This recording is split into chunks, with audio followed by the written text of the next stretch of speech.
तुमच्या घरात सुद्धा लहान बाळ आहे का? तर ह्या गोष्टी नक्कीच दुर्लक्ष करू नका.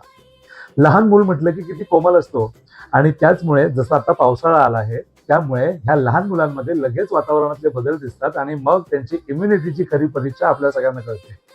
पावसाळा आला की गारठा वाढतोय, थंडी वाढते, ओलावा वाढतोय आणि ही लहान बाळांची जी प्रकृती आहे ही असते कफाची.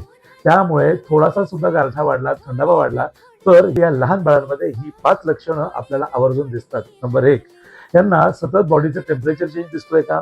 नंबर 2, नाक चोंदणं, सर्दी किंवा खोकला किंवा सतत तो नाकात असं शेंबूड येणं हे दिसतंय का? तिसरं, कधी कधी लहान बाळ असेल तर त्याला जुलाब दिसतात किंवा उलटी दिसते आणि आपल्याला कारण पटकन कळत नाही, कारण हे बाळ खरंच बाहेर जाऊन काही खात नसतं. मग ह्याचं कारण काय?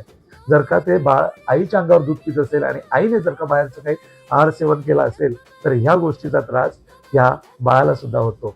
चौथं म्हणजे वारंवार ते बाळ चिडचिड करणं, रडरड करणं किंवा त्या बाळाचा कुठेही उत्साह आपल्याला दिसत नाही.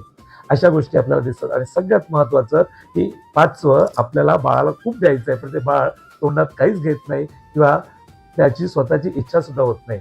तर हेच बदल या पावसाळ्यात घडतात आणि या पावसाळ्यामध्ये आपल्या सगळ्यांचाच अग्निबंध होतो, तसंच लहान बाळांचा सुद्धा होतो आणि ह्या लहान बाळांना ज्या वेळेला आपण नको असलेले पदार्थ देतो त्यावेळेला ह्यांची प्रकृती आणि इम्युनिटी ही दोन्ही खराब होते. ही प्रकृती कशी आपण चांगली ठेवू शकतो त्यासाठी आपण बघूया पुढचा व्हिडिओ. आणि माझी विनंती आहे की आपण सगळ्या पालकांना, सगळ्या लहान बाळाच्या आई वडिलांना हा व्हिडिओ नक्की पोहोचवा, कारण एक बाळ जेव्हा रडायला लागतं त्यावेळेला अख्खं घर हादरतं. आपण सावरूया त्या पालकांना आणि या बालकांना.